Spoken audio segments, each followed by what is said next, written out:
Nunca pensei que diria isso, mas o Pablo Marçal, ele não está totalmente errado. Seja bem-vindo a mais um vídeo. Hoje falar um pouquinho, não de Pablo Marçal, mas do batismo que ele realizou e o que aconteceu aí, o pessoal criticou ele e tudo, né? Mas lembrando que a notícia só foi, só veio para os veículos de informação porque uma das pessoas que estava sendo batizada era a Graciane Barbosa. Então é por isso que ficamos sabendo disso. Caso contrário, a gente nem saberia. Mas o que ocorreu? Ele foi lá, batizou as pessoas, né? Ele é evangélico, tudo. E a galera começou a criticá-lo porque ele não é pastor. Não é... Então vamos para o texto bíblico para ver se de fato existe alguma orientação sobre isso, né? Quem pode batizar? E para falar de batismo, não tem como não falar de João Batista. Lembrando que João Batista, ele era um itinerante no deserto, ele trazia a consciência, a questão do arrependimento de pecados, as pessoas eram batizadas por ele, e Jesus foi batizado por ele. Então, João Batista não foi discípulo de Jesus. João Batista não fazia parte de nenhum movimento ali judaico.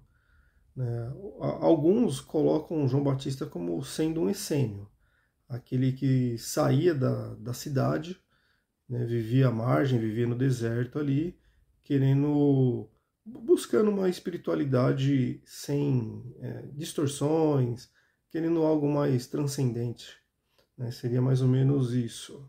Mas essa daí é uma outra discussão.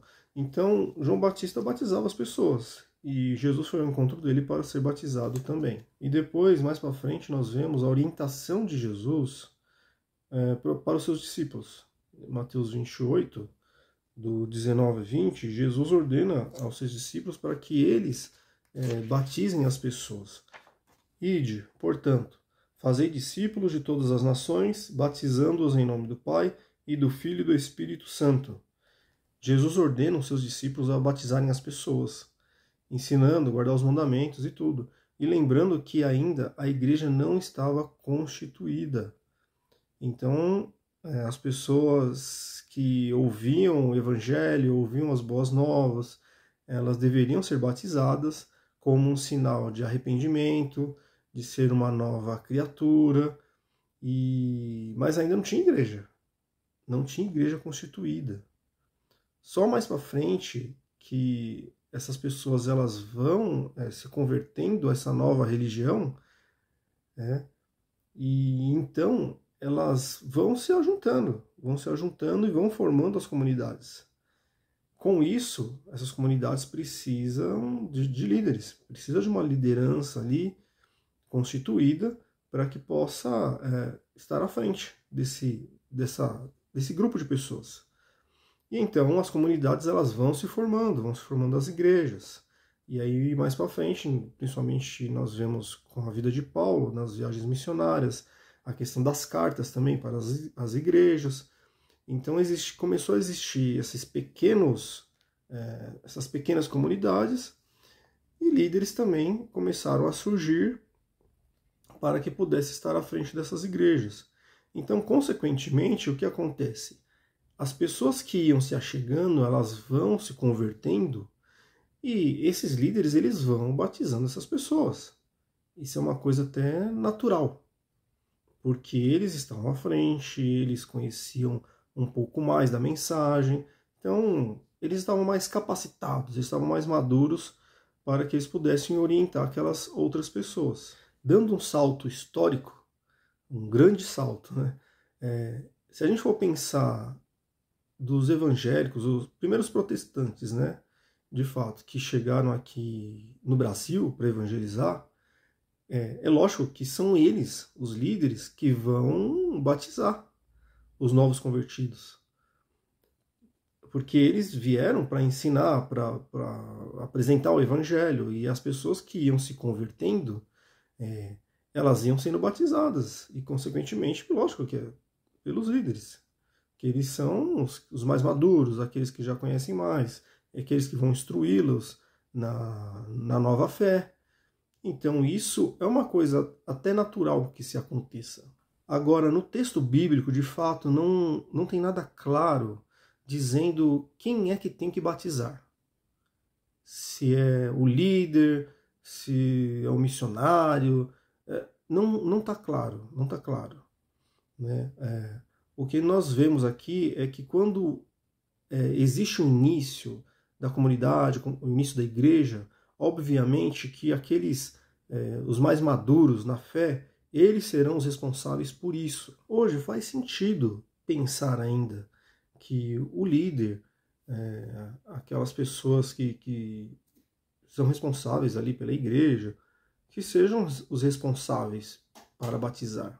Quando eu falo que o Pablo Marçal não está totalmente errado, é porque não existe nada que é objetivo dizendo quem pode fazer isso. Não existe nada. Isso eu falando na questão da tradição protestante. Né? Não existe isso. Na tradição católica já é diferente. Mas no protestantismo, e depois vai desencadeando para o evangelicalismo, não tem nada disso, dizendo quem é o responsável, quem tem que fazer isso. Quando nós nos deparamos com uma realidade de uma igreja menor, muito provável que vai ser o pastor, a pastora ali que vão batizar as pessoas. É muito provável. Mas agora quando você já está numa igreja média, ou numa igreja grande, ou uma igreja, uma mega church, outras pessoas irão participar desse momento. Eu particularmente, eu gosto muito quando há essa interação das pessoas, mesmo dos membros maduros, que mesmo que não estão ali exercendo liderança na igreja, mas essa pessoa ela foi responsável por trazer aquela pessoa à fé, ou então ela ajudou no discipulado, então ela teve participação direta na vida dessa pessoa, e ela ser participante ali, e poder batizar. Isso é muito legal. Eu já vi cenas dos pais batizando o filho, do filho batizando o pai, mãe, esposa, esposo. Então isso é muito bacana porque fica algo muito próximo, né? Porque muitas vezes o que acontece? O pastor que nem conhece muito a pessoa e ele vai lá e batiza. Então eu acho bacana ter essa interação, de uma proximidade daquele que está sendo batizado, pelo que está batizando. Então, eu acho isso muito legal. Dentro de um cenário possível, claro. Dentro de um contexto ideal, a pessoa que vai se batizar, ela deve ser instruída. Né? Existir um departamento ali, não sei, uma sala, ou alguma coisa, que a pessoa ela possa ter acesso ao conteúdo, dizendo o porquê daquela ação.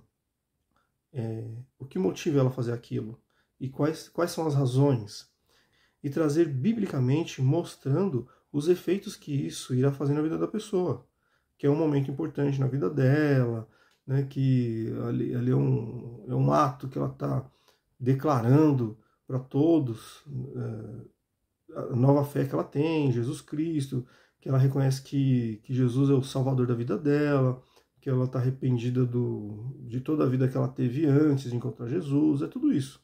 Então eu acho que isso é muito importante e necessário para que a pessoa compreenda de fato o que ela está fazendo. Só abrindo um parênteses aqui, uns dias atrás eu estava vendo um post reagindo a um vídeo do Augusto Nicodemos batizando uma criança. O Augusto Nicodemos, ele é presbiteriano. Então, eles praticam pedobatismo. Eles acreditam, teologicamente, que ali é a continuidade da aliança que Deus já tem com os pais, então vai se estender aos filhos, e eles são pertencentes a essa aliança, então eles batizam crianças. E nem entra na questão se isso é certo, se é errado. Na minha interpretação, eu acredito mais, e eu acho mais aplicável, o credo batismo, onde a pessoa ela entende o que ela está fazendo. Isso que eu acho o mais correto. Mas se lá eles interpretam dessa maneira, tudo bem. Eles são irmãos do mesmo jeito.